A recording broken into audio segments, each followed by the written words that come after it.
বন্ধু বান্ধৱীসকল, আজি আমি আলোচনা কৰিম অসমৰ বিভিন্ন কম্পিটিটিভ এক্সামত আহিব পৰা সম্ভাৱ্যমূলক কিছু প্ৰশ্ন আৰু উত্তৰ। সেয়েহে ভিডিঅ'টি শেষলৈ চাব বুলি আশা ৰাখিলোঁ। এতিয়া আমি আগবাঢ়িছোঁ আজি প্ৰথমটি প্ৰশ্নলৈ। বৰাক কোনখন জিলাৰ উপনদী? ইয়াতে অপশ্যন 4টা দিছিলে। অপশ্যন ক কামৰূপ, অপশ্যন খ শোণিতপুৰ, অপশ্যন গ ডিব্ৰুগড়, অপশ্যন গ কাছাৰ। ইয়াৰে শুদ্ধ উত্তৰটি হৈছে অপশ্যন ঘ কাছাৰ। বৰাক কাছাৰ জিলাৰ উপনদী। এতিয়া আমি আগবাঢ়িছোঁ আজি আন এটি প্ৰশ্নলৈ। 1897 চনৰ ভূমিকম্পৰ কেন্দ্ৰ ক'ত আছিল? ইয়াতে অপশ্যন 4টা দিছিলে। অপশ্যন ক'ত আছে ধুবুৰী, অপশ্যন খত আছে শ্বিলং, অপশ্যন গত আছে অৰুণাচল, অপশ্যন ঘত আছে ওপৰৰ এটাও নহয়। ইয়াৰে শুদ্ধ উত্তৰটি হৈছে অপশ্যন খ শ্বিলং। 1897 চনৰ ভূমিকম্পৰ কেন্দ্ৰস্থল আছিল ক'ত? শ্বিলং। এতিয়া আমি আগবাঢ়িছোঁ আজি আন এটি প্ৰশ্নলৈ। 1930 চনৰ ভূমিকম্পৰ মূল কেন্দ্ৰ ক'ত? ইয়াতে অপশ্যন 4টা দিছিলে। অপশ্যন ক আছে ধুবুৰী, অপশ্যন খ আছে শ্বিলং, অপশ্যন গ আছে অৰুণাচল প্ৰদেশ, অপশ্যন ঘ আছে ওপৰৰ এটাও নহয়। ইয়াৰে শুদ্ধ উত্তৰটো হৈছে ধুবুৰী। ধুবুৰী শুদ্ধ উত্তৰ। 1930 চনৰ ভূমিকম্পৰ মূল কেন্দ্ৰস্থল আছিল ধুবুৰী। এতিয়া আমি আগবাঢ়িছোঁ আজি আন এটি প্ৰশ্নলৈ। 1950 চনৰ ভূমিকম্পৰ মূল কেন্দ্ৰ ক'ত? ইয়াতে অপশ্যন 4টা দিছিলে। অপশ্যন ক'ত আছে ধুবুৰী, অপশ্যন খত আছে শ্বিলং, অপশ্যন গত আছে অৰুণাচল প্ৰদেশ, অপশ্যন ঘত আছে এটাও নহয়। ইয়াৰে শুদ্ধ উত্তৰটি হৈছে অপশ্যন গ শুদ্ধ উত্তৰ অৰুণাচল প্ৰদেশ। 1950 চনৰ ভূমিকম্পৰ মূল কেন্দ্ৰ ক'ত আছিলে? অৰুণাচল প্ৰদেশত। এতিয়া আমি আগবাঢ়িছোঁ আজি আন এটি প্ৰশ্নলৈ। অসমৰ প্ৰথম তেল শোধনাগাৰ ডিগবৈত কেতিয়া প্ৰতিষ্ঠা হয়? ইয়াতে অপশ্যন 4টা দিছিলে। অপশ্যন কত আছে 1890 চন, খত আছে 1899 চন, অপশ্যন গত আছে 1901 চন, অপশ্যন ঘত আছে 1909 চন। ইয়াৰে শুদ্ধ উত্তৰটি হৈছে অপশ্যন খ শুদ্ধ উত্তৰ 1899 চনত। অসমৰ প্ৰথম তেল শোধনাগাৰ ডিগবৈত 1899 চনত কি প্ৰতিষ্ঠা হৈছিল। এতিয়া আমি আগবাঢ়িছোঁ আজি আন এটি প্ৰশ্নলৈ। কোন স্থানত মানস নদী ব্ৰহ্মপুত্ৰ নদীৰ সৈতে লগ হয়? কোন স্থানত মানস নদী ব্ৰহ্মপুত্ৰ নদীৰ সৈতে লগ হয়? ইয়াতে অপশ্যন 4টা দিছিলে। অপশ্যন ক ধুবুৰী, অপশ্যন খ পঞ্চৰত্ন, অপশ্যন গ বঙাইগাঁও, অপশ্যন ঘ যোগীঘোপা। ইয়াৰে শুদ্ধ উত্তৰটো হৈছে অপশ্যন ঘ যোগীঘোপা। যোগীঘোপাত মানস নদী ব্ৰহ্মপুত্ৰ নদীৰ সৈতে লগ হয়। এতিয়া আমি আগবাঢ়িছোঁ আজি আন এটি প্ৰশ্নলৈ। বিশ্বৰ ভিতৰত দীৰ্ঘতম নদীৰ ভিতৰত ব্ৰহ্মপুত্ৰৰ স্থান কিমান? অপশ্যন কত আছে 5, অপশ্যন খত আছে 9, অপশ্যন গত আছে 13, অপশ্যন ঘত আছে 15। ইয়াৰে শুদ্ধ উত্তৰটো হৈছে অপশ্যন ঘ 15। বিশ্বৰ ভিতৰত দীৰ্ঘতম নদীৰ ভিতৰত ব্ৰহ্মপুত্ৰৰ স্থান 15তম। এতিয়া আমি আগবাঢ়িছোঁ আজি আন এটি প্ৰশ্নলৈ। ব্ৰহ্মপুত্ৰ নদীখন ভাৰতত কি নামৰ দ্বাৰা প্ৰৱেশ কৰিছে?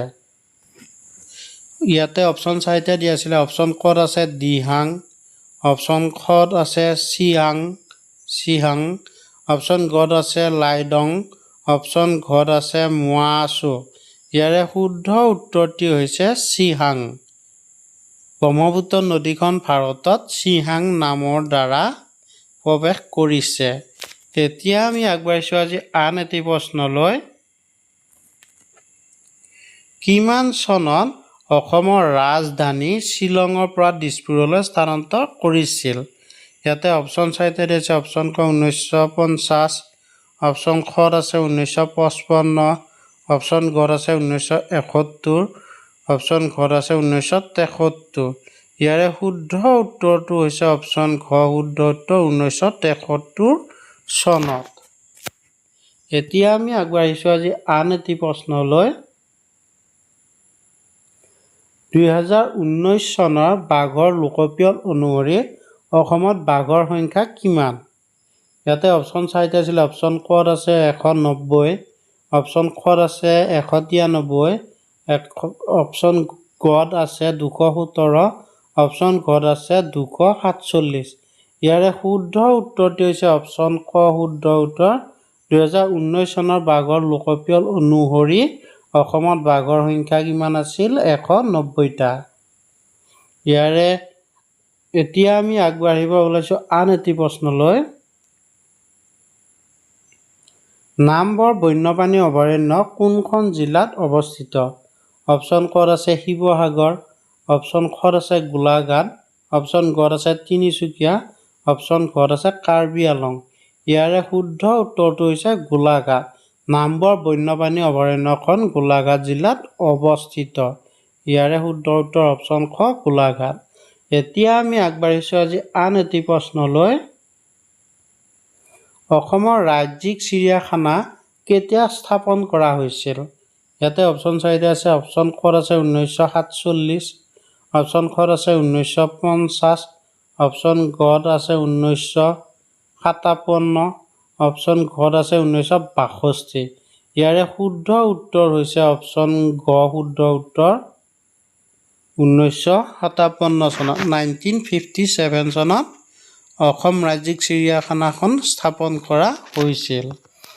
এতিয়া আমি আগবাঢ়িছোঁ আজি আন এটি প্ৰশ্নলৈ। অসমৰ ৰাজ্যিক পক্ষী কোনটো? অপশ্যন ক'ত আছে ময়ূৰ, অপশ্যন ক'ত আছে শৰালী হাঁহ, অপশ্যন গ'ত আছে পাৰ, অপশ্যন ঘ'ত আছে দেওহাঁহ। ইয়াৰে শুদ্ধ উত্তৰটো হৈছে দেওহাঁহ। অসমৰ ৰাজ্যিক পক্ষী দেওহাঁহ। এতিয়া আমি আগবাঢ়িছোঁ আন এটি প্ৰশ্নলৈ। অসমত গড় দিৱস কোনদিনা পালন কৰা হয়? ইয়াতে অপশ্যন চাৰিটা দিছিলে। অপশ্যন ক'ত আছে 3 জুলাই, অপশ্যন ক'ত আছে 19 আগষ্ট, অপশ্যন গ'ত আছে 22 ছেপ্টেম্বৰ, অপশ্যন ঘ'ত আছে 29 অক্টোবৰ।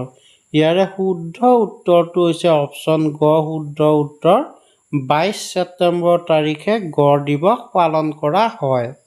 এতিয়া আমি আগবাঢ়িছোঁ আজি আন এটি প্ৰশ্নলৈ।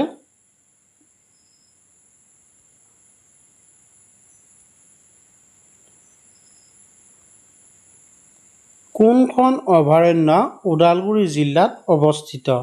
অপশ্যন ক'ত আছে চক্ৰশিলা, অপশ্যন ক'ত আছে বৰনদী, অপশ্যন গ'ত আছে আমচিং, অপশ্যন ঘ'ত আছে বুঢ়া চাপৰি। ইয়াৰে শুদ্ধ উত্তৰটো হৈছে বৰনদী। বৰনদী অভয়াৰণ্যখন ওদালগুৰি জিলাত অৱস্থিত। এতিয়া আমি আগবাঢ়িছোঁ আজি আন এটি প্ৰশ্নলৈ। কোন চনত কাজিৰঙাক সংৰক্ষিত বন হিচাপে মনোনীত কৰা হৈছিল? অপশ্যন ক'ত আছে 1902 চন, অপশ্যন ক'ত আছে 1906 চন, অপশ্যন গ'ত আছে 1908 চন, অপশ্যন ঘ'ত আছে 1912 চন। ইয়াৰে শুদ্ধ উত্তৰটি হৈছে অপশ্যন গ শুদ্ধ উত্তৰ 1908 চনত কাজিৰঙাক সংৰক্ষিত বন হিচাপে মনোনীত কৰা হৈছিল। এতিয়া আমি আগবাঢ়িছোঁ আজি আন এটি প্ৰশ্নলৈ। কোন বছৰত ইউনেস্কোৰ দ্বাৰা কাজিৰঙাক বিশ্ব ঐতিহ্য ক্ষেত্ৰ হিচাপে ঘোষণা কৰা হয়? ইয়াতে অপশ্যন চাৰিটা দিয়া হৈছিলে। অপশ্যন ক'ত আছে 1982 চন, অপশ্যন ক'ত আছে 1985 চনত, অপশ্যন গ'ত আছে 1987 চনত, অপশ্যন ঘ'ত আছে 1992 চনত। ইয়াৰে শুদ্ধ উত্তৰটি হৈছে অপশ্যন খ শুদ্ধ উত্তৰ 1985 চনত 1985 চনত ইউনেস্কোৰ দ্বাৰা কাজিৰঙাক বিশ্ব ঐতিহ্য ক্ষেত্ৰ হিচাপে ঘোষণা কৰা হৈছিল। এতিয়া আমি আগবাঢ়িছোঁ আজি আন এটি প্ৰশ্নলৈ। কেতিয়া ডিব্ৰু-চৈখোৱা ৰাষ্ট্ৰীয় উদ্যানক জৈৱমণ্ডল সংৰক্ষণ হিচাপে মনোনীত কৰা হয়? ইয়াতে অপশ্যন চাৰিটা আছিলে। অপশ্যন ক 1985 চনত, অপশ্যন খ আছে 1991 চনত, অপশ্যন গ আছে 1997 চনত, অপশ্যন ঘ আছে 2005 চনত। ইয়াৰে শুদ্ধ উত্তৰটি হৈছে 1997 চনত ডিব্ৰু-ছৈখোৱা ৰাষ্ট্ৰীয় উদ্যানক জৈৱ মণ্ডল সংৰক্ষণ হিচাপে মনোনীত কৰা হয়। এতিয়া আমি আগবাঢ়িছোঁ আজি আন এটি প্ৰশ্নলৈ। মানস ৰাষ্ট্ৰীয় উদ্যানখন ক'ত অৱস্থিত? অপশ্যন ক'ত আছে চিৰাং জিলা, অপশ্যন খত আছে চিৰাং আৰু বাক্সা জিলা, অপশ্যন গত আছে বাক্সা আৰু বৰপেটা জিলা, অপশ্যন ঘত আছে বাক্সা আৰু বঙাইগাঁও জিলা। ইয়াৰে শুদ্ধ উত্তৰটি হৈছে অপশ্যন খ শুদ্ধ উত্তৰ। চিৰাং আৰু বাক্সা জিলাত মানাস ৰাষ্ট্ৰীয় উদ্যানখন অৱস্থিত। এতিয়া আমি আগবাঢ়িছোঁ আন এটি প্ৰশ্নলৈ। শৰাইঘাট দলং কেতিয়া ৰাজহুৱাভাৱে মুকলি কৰা হয়? অপশ্যন ক'ত আছে 15 এপ্ৰিল 1966 চনত, অপশ্যন খত আছে 15 এপ্ৰিল 1963 চনত, অপশ্যন গত আছে 7 জুন 1936 চনত, অপশ্যন ঘত আছে 7 জুন 1963 চনত। ইয়াৰে শুদ্ধ উত্তৰটি হৈছে অপশ্যন ঘ শুদ্ধ উত্তৰ 7 জুন 1963 চনত। শুদ্ধ উত্তৰটি হৈছে 7 জুন 1963 চনত শৰাইঘাট দলংখন ৰাজহুৱাভাৱে মুকলি কৰা হৈছিল। এতিয়া আমি আগবাঢ়িছোঁ আজি অন্তিমটি প্ৰশ্নলৈ।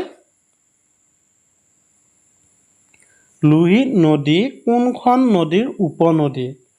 ইয়াতে অপশ্যন চাৰিটা আছিলে। অপশ্যন ক'ত আছে বৰাক, অপশ্যন খত আছে ব্ৰহ্মপুত্ৰ, অপশ্যন গত আছে মানস, অপশ্যন ঘ আছে এটাও নহয়। ইয়াৰে শুদ্ধ উত্তৰটি হৈছে অপশ্যন খ শুদ্ধ উত্তৰ ব্ৰহ্মপুত্ৰ। লোহিত নদীখন ব্ৰহ্মপুত্ৰ নদীৰ উপনদী। বন্ধু বান্ধৱীসকল, ভিডিঅ'টিৰ পৰা যদি উপকৃত হৈছে তেনেহ'লে বন্ধু বান্ধৱীলৈ শ্বেয়াৰ কৰিব। লগতে প্লিজ চেনেলটি ছাবস্ক্ৰাইব আৰু শ্বেয়াৰ কৰিবলৈ নাপাহৰিব। ধন্যবাদ। জয় আই অসম।